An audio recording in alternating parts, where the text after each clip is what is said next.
Hi అండి, అందరికీ నమస్కారం. Welcome to our channel Manas కోటి. మన ఛానల్లో ఇట్లాంటి మంచి మంచి కథలు ఉంటాయని ముందు చెప్పాను కదా. మనము ముందు 2 భాగాలు వినేసాం కదా. ఇప్పుడు 3వ పేజీతోటి మేము ముందుకు వచ్చేసాను. ఓకేనా. ఒకనాడు అల్లావుద్దీన్ని ఒకడు అతని పరిస్థితులను వెక్కిరిస్తూ చాలా హీనంగా మాట్లాడాడు. అల్లావుద్దీన్కి అప్పుడు చాలా కోపం వచ్చేసింది. అతన్ని బాధాడు.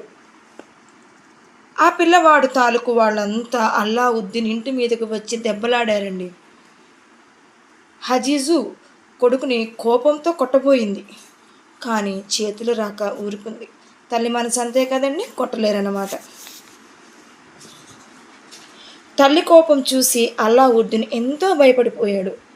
ఎటో పారిపోయి ఊరంతా తిరిగి తన తల్లి ఎలా ఉందో అన్న ఆలోచన రాగానే ఇంటికి వచ్చేశాడు.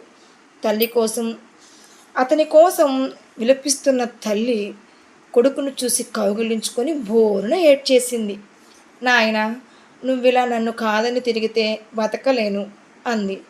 అల్లావుద్దీన్ తల్లి కళ్ళల్లోకి చూస్తూ ఆమెను కౌగిలించుకొని, ఏడవకమ్మా, నేనింకా ఎక్కడికి వెళ్ళను, ఎవరితోనూ దెబ్బలాడను, నీతోనే ఉంటాను అని అన్నాడు. అప్పుడు తల్లి ఇలా అంది, నాయనా, నువ్వు చాలా గొప్పవాడివి, మక్కాలో నిన్ను మించిన వాడుండడు అని నువ్వు పుట్టినప్పుడు మన ఇంటికి వచ్చిన ఒక ఫకీరు చెప్పాడనమాట. నువ్వు సుఖపడతావు అన్నాడు. ఆ ఆశతోనే నువ్వు గొప్పవాడవుతావని, ఆ రోజు వస్తుందన్న నమ్మకంతో బతుకుతున్నాను అనింది తల్లి.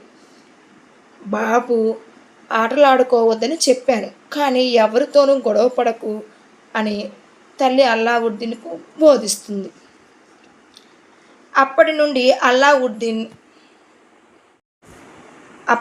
అల్లావుద్దీన్ ఆకతాయితనంగా తిరగడం తగ్గించాడు. అప్పుడప్పుడు వీధుల్లోకి వెళ్ళి స్నేహితులను కలుసుకునేవాడు. అల్లావుద్దీన్ పెరుగుతున్న కొద్దీ అతనిలోని మంచి గుణాలు, ధైర్య సాహసాలు చూసి ప్రతి ఒక్కరూ అతన్ని మెచ్చుకునేవారు. స్నేహితులు కూడా ఎంతో అన్యోన్యంగా ఉండేవాడు. అన్యాయాన్ని, అక్రమాన్ని ఎదిరించేవాడు మన అల్లావుద్దీన్. ఓకేనండి, ఈరోజు ఈ స్టోరీ చెప్పుకున్నాం కదా. రేపు వచ్చేసి అల్లావుద్దీన్ మాంత్రికుడు అనే స్టోరీని చెప్పుకుందామండి. Signing off Manasa Koti. Please like, share, subscribe to my channel. Bye friends.